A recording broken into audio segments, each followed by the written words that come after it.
tienen Biblias y desea una, puede alzar la mano y alguien me puede hacer el favor de pasarle una Biblia. Recomendación, traigan sus Biblias. Sí, a veces es mucho mejor, ya se los he repetido antes, ¿no? Traer nuestras Biblias para poder hacer nuestras notas en papel físico, ¿no? Chapados a la antigua, como me gusta a mí. Muy bien. Entonces, el libro que vamos a estudiar, posiblemente el libro más conocido, pero menos entendido de la Biblia. Espérate, un momentito que la luz no me deja ver mis notas, un poquito por acá. Ok, entonces, libro más conocido, posiblemente, sí, pero menos entendido de la Biblia.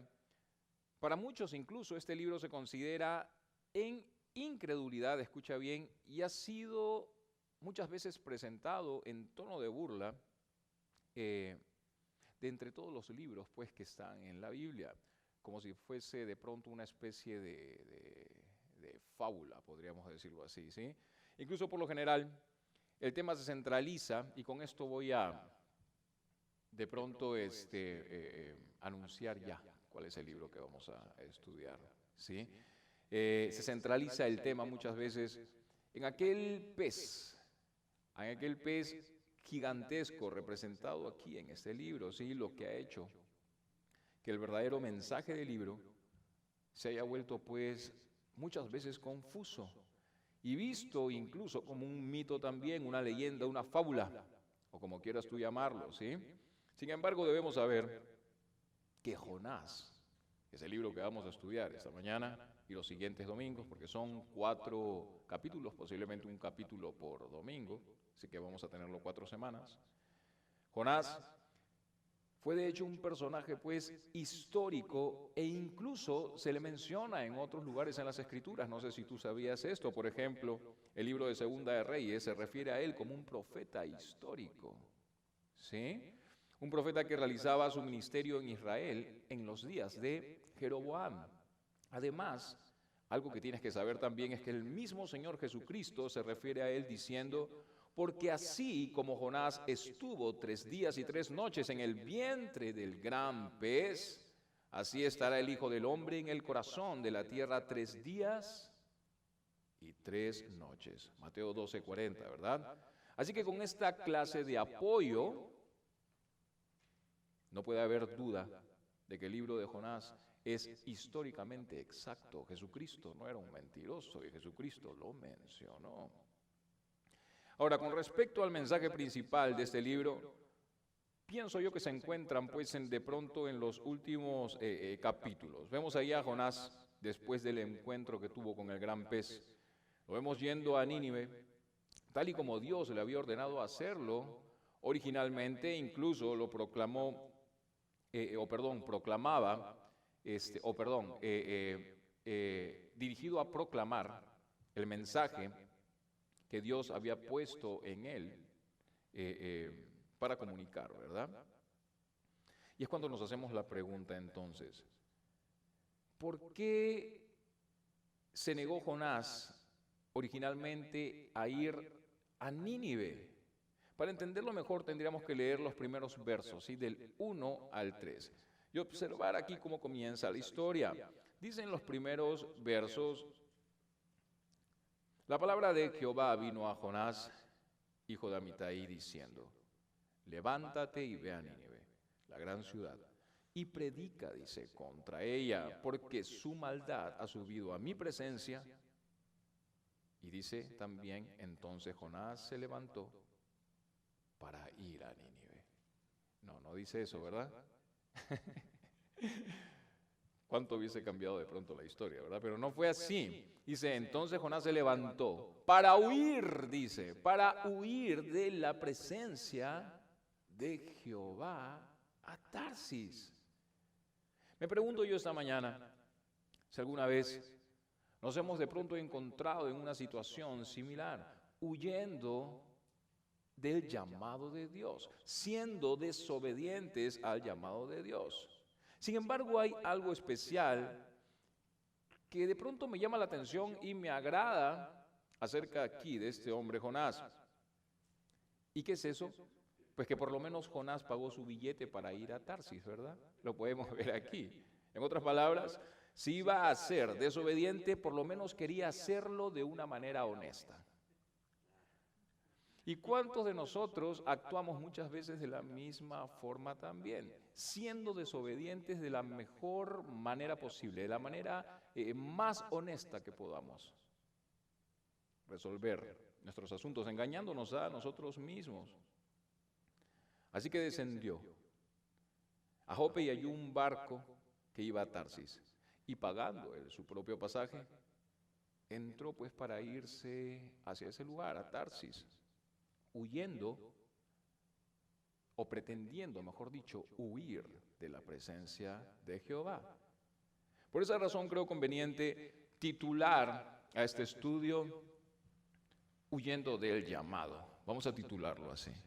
Entre los versículos 1 y 2, entonces, veremos el intento de Jonás por escapar no únicamente del llamado, sino de la presencia de Dios, ¿ok? Jonás 1, versículos 1 y 2. Vino palabra de Jehová a Jonás, hijo de Amitai, diciendo, levántate y ve a Nínive, aquella gran ciudad, y pregona contra ella, porque ha subido su maldad delante de mí, es lo que dice aquí. Vemos aquí entonces que Dios habló a Jonás y le dijo que hiciera dos cosas.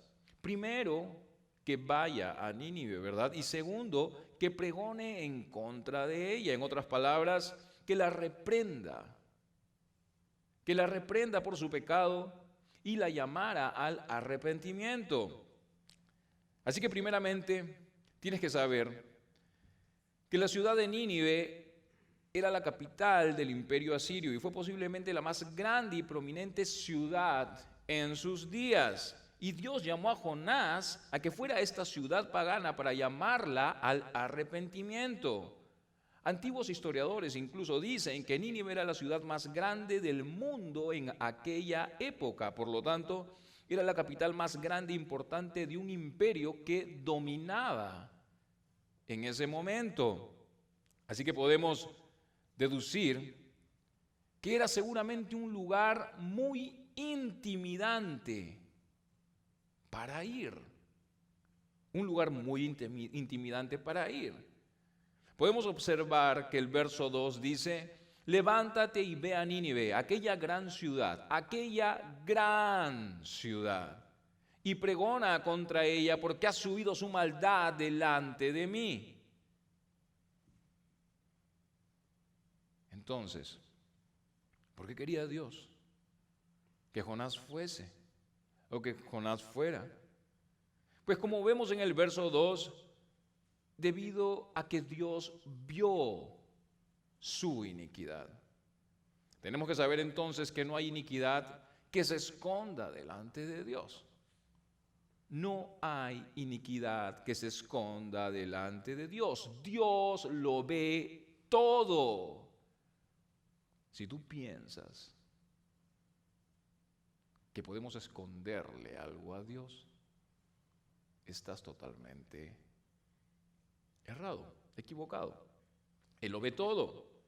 Así que en el verso 3 vemos el intento de Jonás por huir del llamado de Dios. Dice el versículo 3, y Jonás se levantó para huir de la presencia de Jehová a Tarsis y descendió a Jope y halló una nave que partía, dice, para Tarsis, y pagando su pasaje entró a ella para irse con ellos a Tarsis, lejos de la presencia de Jehová.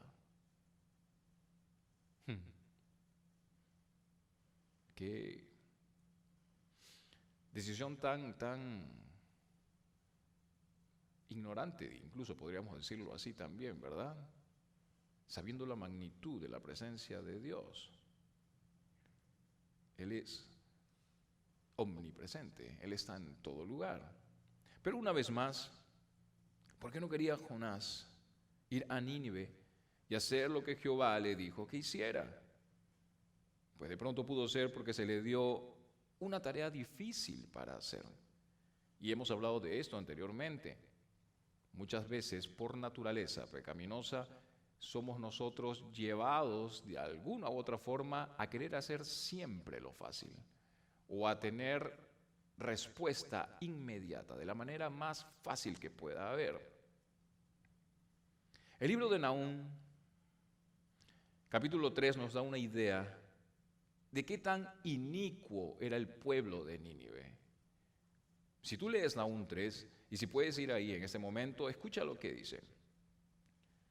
Versículo 1 dice: «Ay de ti, ciudad sanguinaria, toda llena de mentira y de rapiña, sin apartarte del pillaje, chasquido de látigo y fragor de ruedas, caballo atropellador y carro que salta, jinete iniesto, y resplandor de espada, y resplandor de lanza, y multitud de muertos, y multitud de cadáveres, cadáveres sin fin, y en sus cadáveres tropezarán. A causa de la multitud de las fornicaciones, de la ramera de hermosa gracia, maestra en hechizos, que seduce a las naciones con sus fornicaciones, y a los pueblos con sus hechizos. Heme aquí contra ti, dice Jehová de los ejércitos, y descubriré tus faldas en tu rostro, y mostraré a las naciones tu desnudez, y a los reinos tu vergüenza, y echaré sobre ti inmundicias, y te afrentaré y te pondré como estiércol. Todos los que te vieren se apartarán de ti, y dirán: Nínive es asolada. ¿Quién se compadecerá de ella? ¿Dónde te buscaré? Consoladores. ¿Eres tú mejor que Tebas, que estaba asentada junto al Nilo, rodeada de aguas, cuyo baluarte era el mar y aguas por muro?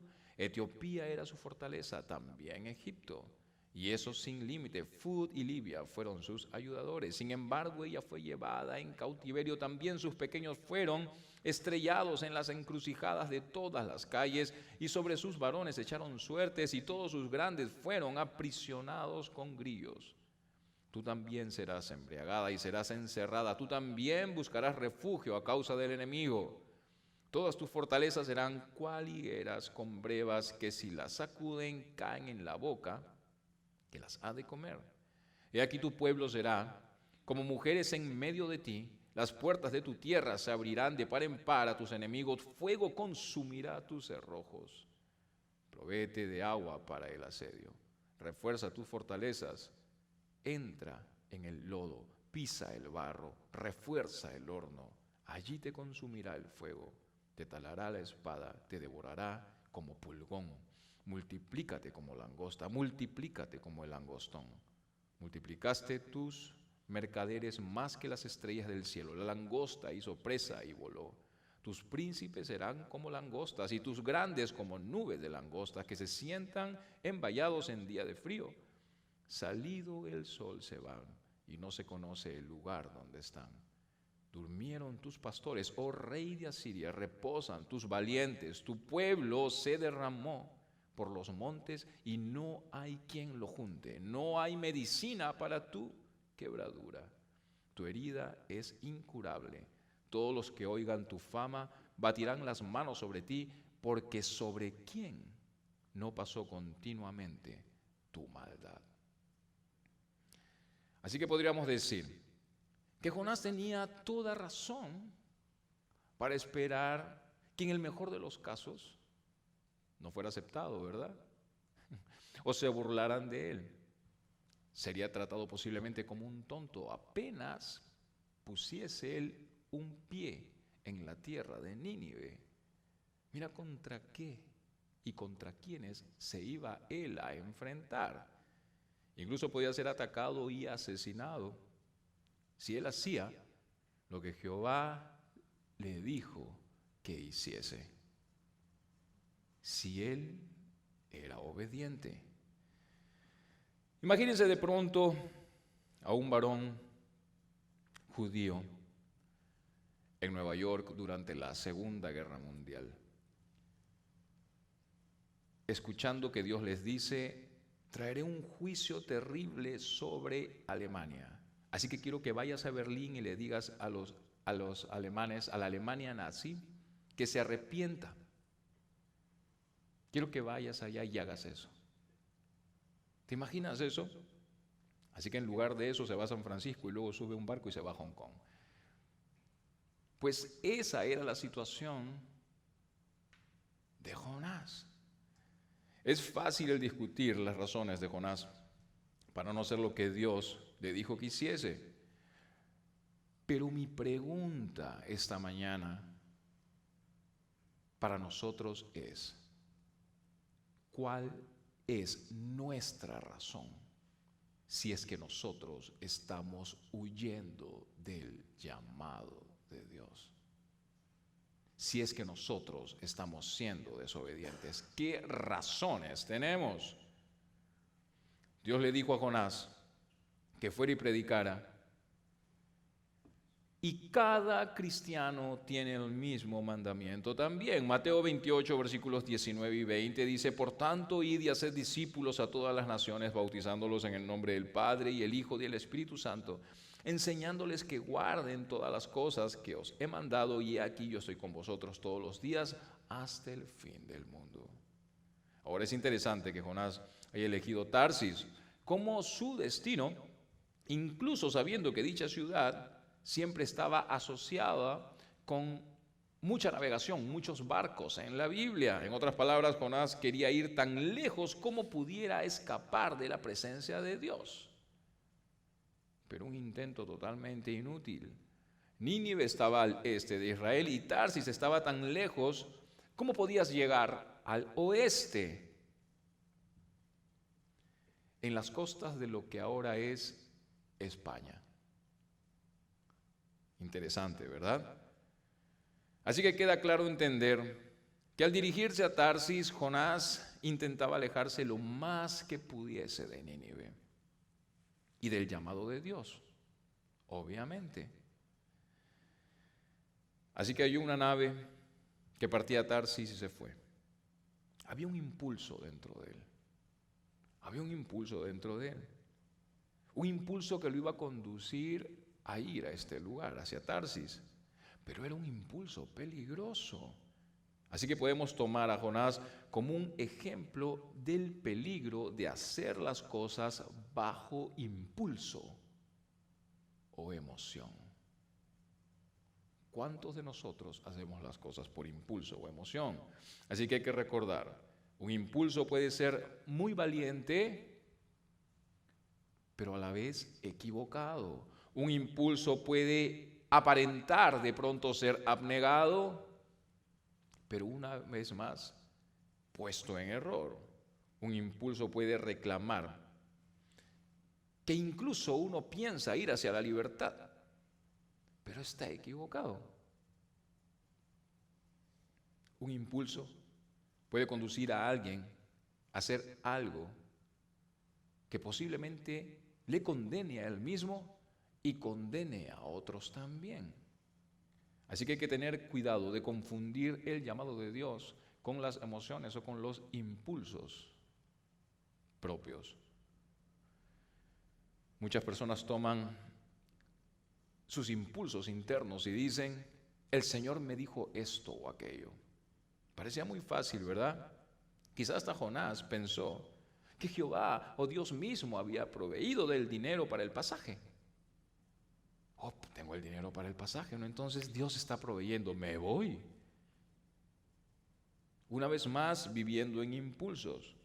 Así que hay que tener cuidado con las circunstancias o ser guiado por las circunstancias de la vida.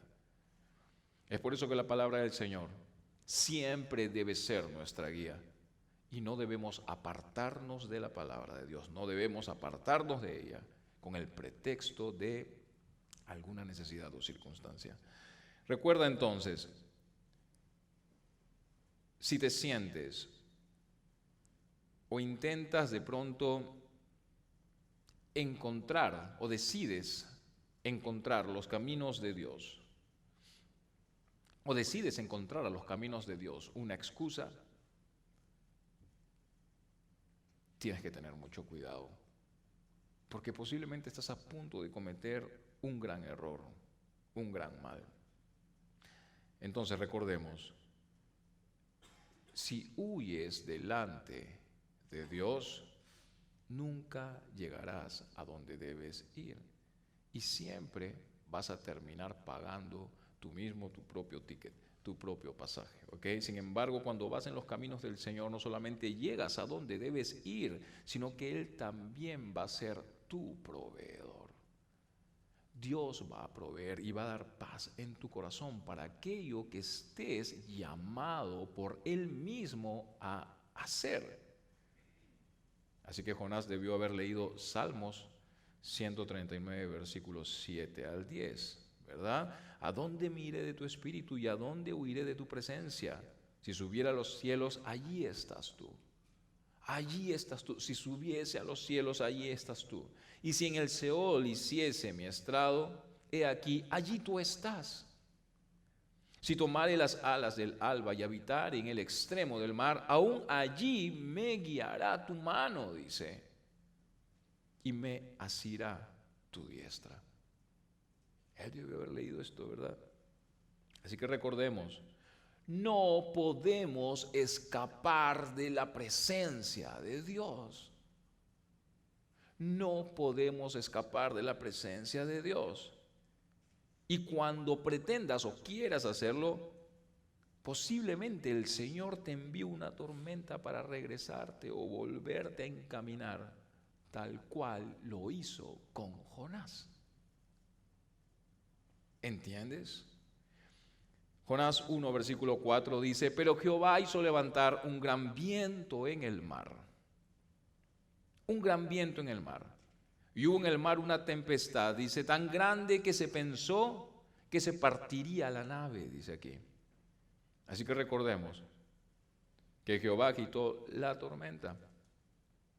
Generalmente pensamos que Jesús calma las aguas, ¿verdad?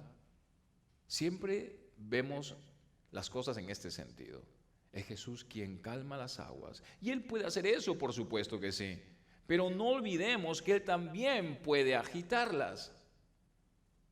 Él también puede agitar la tormenta con un propósito y con una razón. Jonás se pudo haber preguntado, ¿puedo ir a Tarsis si yo quiero? He pagado el pasaje. No soy un polizonte, sin embargo necesitamos saber que si hacemos algo erróneo de la mejor manera que se puede hacer, eso no lo hace correcto. Tienes que saber que si vas en contra de la voluntad de Dios, aunque lo hagas de la manera más decente y más devota, seguirá siendo pecado y podría llevarte a que estés bajo condenación. Luego entre los versículos 5 al 6 vemos cómo los marineros aquí tuvieron miedo. Vamos a leerlos rápidamente. Versículos 5 y 6 dice, y los marineros tuvieron miedo y cada uno clamaba a su Dios y echaron al mar, dice, los enseres que había en la nave para descargarla de ellos. Pero Jonás había bajado al interior de la nave y se había echado a dormir. Y el patrón de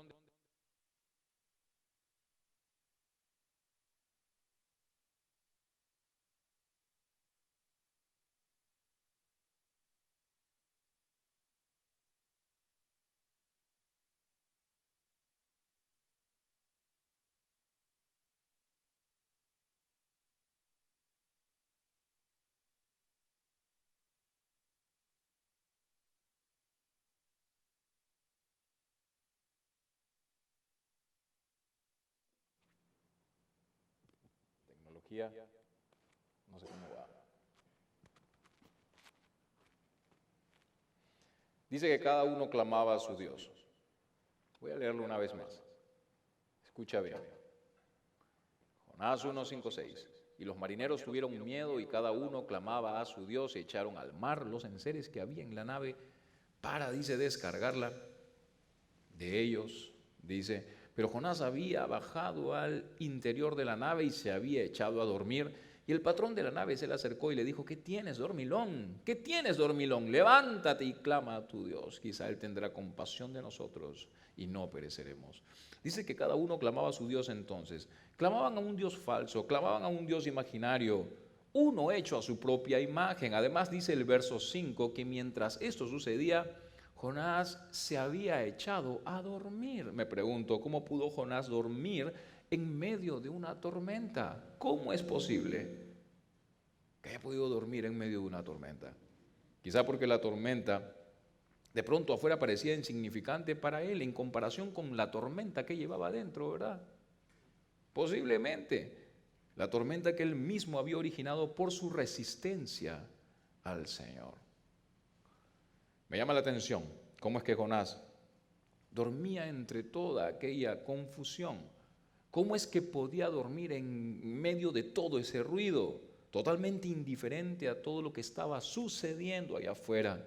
Y qué triste sería si llamándonos nosotros, cristianos e hijos de Dios, lleváramos la misma actitud en nosotros, indiferentes con lo demás, desobedientes al llamado de proclamar la verdad.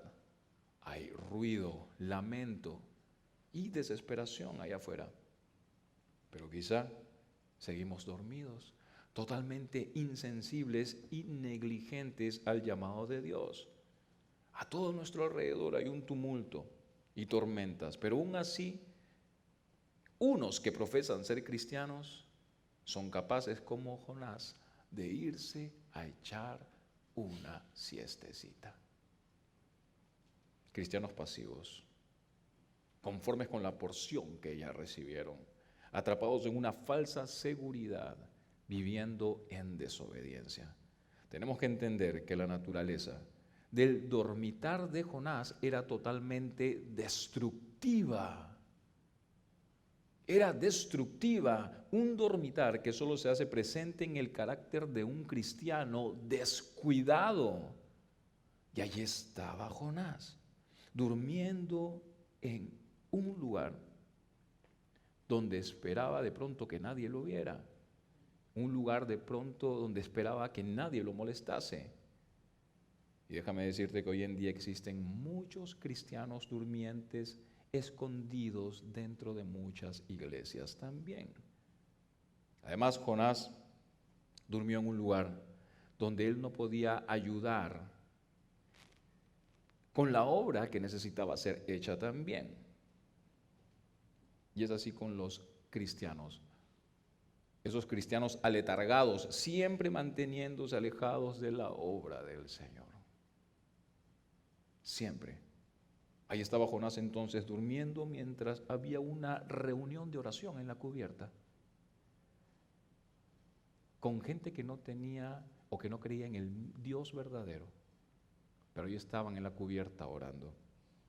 Jonás durmió y no tenía idea de los problemas que lo rodeaban.